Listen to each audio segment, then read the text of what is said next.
Assalamualaikum warahmatullahi wabarakatuh. Bismillahirrahmanirrahim. Alhamdulillah alladzi tafarrada bi annahu haqqan al-ma'bud. Wassalatu wassalamu ala sayyidina Muhammad al-makhsus bil maqamil mahmud wa ala alihi wa ashabihi wa man tabi'um bi ihsan kama huwa al-maw'ud amma ba'du. Para sesepuh bini sepuh, bapak-bapak dari pejabat pemerintah, bapak-bapak para ulama, wabil khusus keluarga besar Pondok Pesantren Tebu Ireng, keluarga besar Kiai Haji Abdurrahman Wahid, para hadirin hadirat yang dimuliakan oleh Allah. Saya gembira sekali pada waktu ini hadir pada khol Kiai Haji Abdurrahman bin Abdul Wahid yang ke-6. Salah seorang yang saya tidak bisa untuk melepaskan tali hubungan dengan beliau, dengan apa yang saya saksikan, kebaikan beliau, kurang atau tidak menghiraukan masalah-masalah hubbud dunya, senang kepada dunia, senang uang. Saya sendiri sampai ila yaumil qiyamah tidak bisa untuk menghapuskan ingatan saya waktu saya jadi Rais Suriah Nahdlatul Ulama Jawa Tengah, mempunyai sesuatu hal yang tidak bisa kita atasi dari kawan-kawan pengurus wilayah Jawa Tengah, tapi Gus Dur yang bisa menyelesaikan dengan tanpa memandang itu adalah uang yang berharga. Oleh karena itu saya merasa gembira sekali pada waktu ini. Tadi hadir Bapak Yusuf Kalla yang telah memberi sambutan, disusul dengan bagaimana Kiai Haji Solah memberi sambutan yang tidak bisa saya lupa segala isi daripadanya. Ditambah mulai awal saya menghadiri khol baru ini, ada kiai nasihat yang lillahi ta'ala. Kiai Jamaluddin tadi menceritakan dengan teks karangannya mengenai dua khalifah yang dianggap membawa kemakmuran, kesejahteraan. Siapa itu? Khalifah Umar bin Khattab, yang katakan siapa Khalifah bin Umar bin Khattab adalah yang membuka kekuasaan negara Islam yang sampai dari perbatasan dari India sampai ke lautan Atlantik. Bukan itu Sayyidina Umar bin Khattab mempunyai cucu Umar bin Abdul Aziz sebagai penutup Umar bin Abdul Aziz masa-masa yang disebut alaikum bisunnati wa sunnatil khulafair rasyidin. Nabi besar Muhammad sallallahu alaihi wasallam bersabda dalam hadisnya, khairul quruni qarni summa yalunahum. Sebaik-baik kurun abad adalah abadku, 100 tahun. Mulai aku hijrah sampai ditutup. 100 tahun itu oleh Umar bin Abdul Aziz. Pembuka kemakmuran adalah Umar bin Khattab, dan sebagai luas merata kemakmuran setelah Umar bin Abdul Aziz. Siapa Umar bin Abdul Aziz? Adalah cucu daripada Sayyidina Umar bin Khattab. Kalau Bapak Kiai Haji Jamaluddin menceritakan Umar ibn Khattab, saya akan menceritakan Abu Bakrin Siddiq. Abu Bakar Siddiq adalah khalifah yang pertama, satu-satunya manusia yang disebut dalam Al-Quran yang menemani Nabi hijrah. Iz qala li sahibihi la tahzan innallaha ma'ana. Di sini saya akan saya kemukakan bahwa Allah mengatur,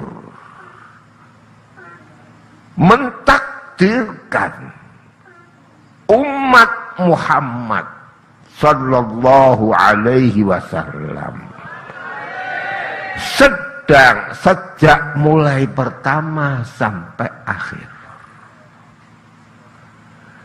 Kalau Umar bin Abdul Aziz sambung kepada Sayyidina Umar ibn Khattab, apa itu terjadi? Umar bin Abdul Aziz adalah daripada Khulafa Bani Umayyah, khalifah Bani Umayyah. Yang khalifah Bani Umayyah mempunyai kekuasaan di Syam, disebut-sebut mauliduhu bi Makkah wa hijratuhu bil Madinah wa sultanu bi Syam. Lahir Nabi di Mekah sebagai Ummul Qura. Mekah sebagai di sana kita semuanya menghadapkan wajah kita. Tapi Nabi akhirnya wa hijratuhu bil Madinah.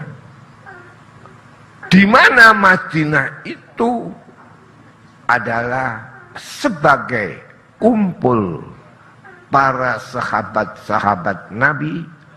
Apa itu muhajirin, apa itu ansor. Dan Umar sebagai lambang kejayaan, sebagai lambang untuk mengetahui kebesaran Islam. Umar bin Abdul Aziz diakhiri dengan cicitnya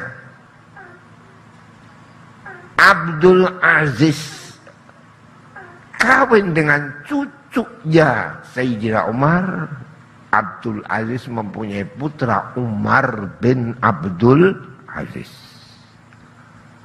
Salah seorang yang menelurkan apa yang kita katakan nas. Nas adalah suatu hal yang menjadi pandangan, menjadi rujukan umat manusia. Kita sebagai orang Islam tidak ada rujukan dalil yang pokok kecuali Quran dan hadis. Quran hadis bagikan dikatakan sebagai pengantin yang sedang di pesta, mau diadakan pesta untuk pesta pengantinan, duduklah pengantin kakung, pengantin apa? Putri. Apa itu yang terjadi setelah Umar bin Abdul Aziz lahir di kalangan umat Islam bahwa umat Islam harus kembali kepada Quran dan kembali kepada hadis. Apa itu? Sayyidina Umar bin Abdul Aziz pertama kali orang yang menulis hadis. Sehingga Quran dan hadis tidak bisa dipisahkan, sebab hadis pun itu wahyu daripada Allah. Wa ma yantiqu 'anil hawa in huwa illa wahyuha. Tidaklah Muhammad itu mengucapkan, berkata dengan apa isi kesenangan, apa yang digores di dalam hati tanpa ada landasan. Segala apapun ucapan, pengendikan, sabda Nabi merupakan wahyu sama dengan Al-Quran. Sehingga nas merupakan dua-dua yang duduk dalam manas. Manas adalah kursi yang untuk duduk orang yang dihormati, orang berdua. Ini manas. Sebagai Adam duduk berdampingan dengan Hawa di surga, dihormati para malaikat, kemudian fasajadal malaikatu kulluhum ajma'un. Di sini akan sedikit saya tambah. Kalau panjenenganipun Kiai Jamaluddin menceritakan siapa Umar bin Khattab dan siapa cucu Umar bin Khattab, Umar bin Abdul Aziz, Khalifah Umayyah, tidak bisa dipisahkan dengan Sayyidina Hasan ibn Ali. Siapa Hasan bin Ali yang banyak di dunia barat, di Maroko? Siapa Khulafa Bani Umayyah, kekuasaan yang lama ada di Spanyol, Asbania. Kekuasaan Bani Umayyah di Asbania itu dicontohkan, diabadikan sampai sekarang, mempunyai karangan Alfiyah Ibnu Malik. Siapa yang mengarang Alfiyah Ibnu Malik? Qala Muhammadun huwa benu Malik. Siapa Muhammad ibn Abdullah bin Malik? Seorang ulama dari Spanyol. Kemudian ulama dari Spanyol Asbania itu mempunyai murid yang menjadi andalan daripada kita yang bangsa Indonesia ini.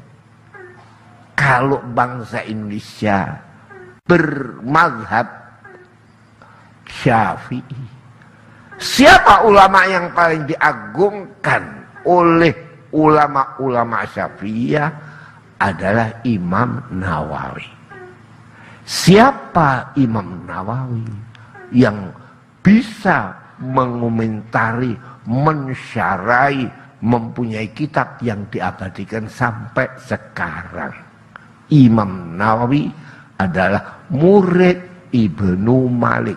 Sampai kata Ibnu Malik dalam Alfiyah, wa rajulun minal kirami indana. Tahulah, orang yang paling mulia di dunia ini adalah dari saya. Saya artinya murid Ibnu Malik. Bapak-bapak, ibu-ibu, saudara-saudara yang saya hormati. Jadi kalau ada Umar, harus ada Abu Bakar. Tidak bisa. Abu Bakar, Umar, dua khulafaur rasyid yang disabdakan oleh Nabi, iqtadu billazaini min ba'di Abi Bakrin wa Umar. Kau sesudah aku, siapa yang menjadi tuntunanmu? Sumber tuntunan dua orang, Abu Bakar dan Umar. Kalau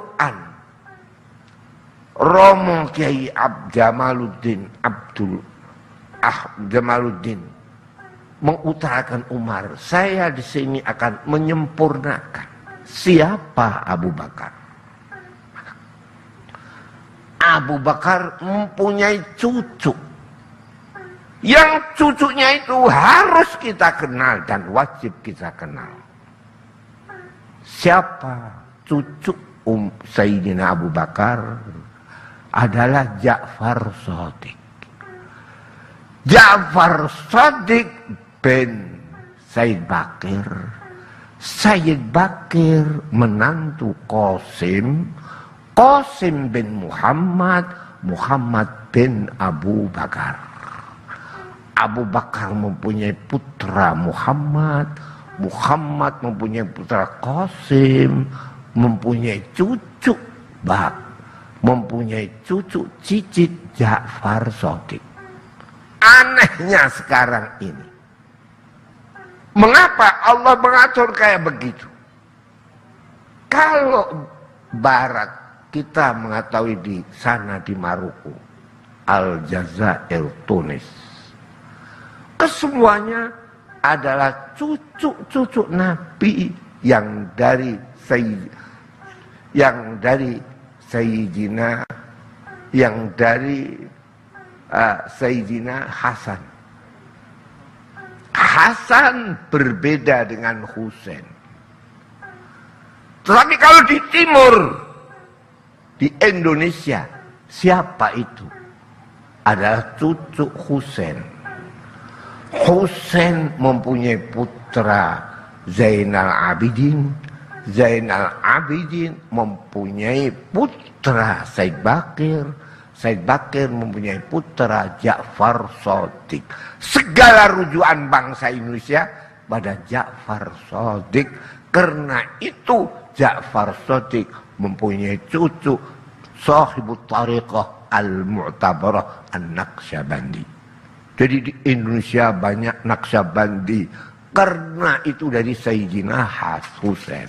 Tapi kalau di Barat, Syadzili Basar, karena itu dari Sayyidina Hasan. Inilah yang perlu saya uraikan di sini. Dan kita harus mikir-mikir tahun ini ada apa. Tadi itu Pak Kiai Jamal ngeritik korupsi terus. Dan ini apa akan habis? Karena baru ini ada renteng. Habis maulid Nabi, hari apa? Hari apa? Hari Natal. Tidak bisa kita memperingati maulid Nabi, kita lepaskan dari Natal. Sebab siapa yang mengumandangkan nama Muhammad? Dan siapa yang menjadi pembuka dunia Muhammad? Adalah Isa alaihis salam, Nabi Isa. Kata Nabi Isa, Ya Bani Israil inni Rasulullah ilaikum musaddiqan lima baina yadayya wa mubashiran binabiyyin min ba'di ismuhu Ahmad. Hai Bani Israel, aku diutus kepada kau sekalian. Dan aku mendatangkan kitab sebagai perjanjian baru yang sama dengan perjanjian lama. Perjanjian baru Injil, perjanjian lama adalah Taurat. Wa mubasyiran binabiyyin min ba'di ismuhu Ahmad. Dan aku memberi kabar gembira akan datang nabi yang namanya Ahmad. Nama Ahmad adalah nama bagi ahli sama, Muhammad nama bagi ahli ardi. Di langit banyak disebut Ahmad, di bumi banyak disebut Muhammad. Apa sebab Isa mengatakan Ahmad? Sebab Isa kemudian diangkat oleh Allah ke langit dan akan turun lagi di dunia nanti. Kebesaran dunia Islam akan meliputi seluruh dunia setelah Yesus Kristus turun di dunia ini. Inilah wa mubasyiran binabiyyin min ba'di ismuhu Ahmad. Mengapa tahun ini saya kok kemise mulutan Nabi, Jum'ae mulutan siapa? Nabi Isa. Setune prei untuk merayakan keterusan hari Natal.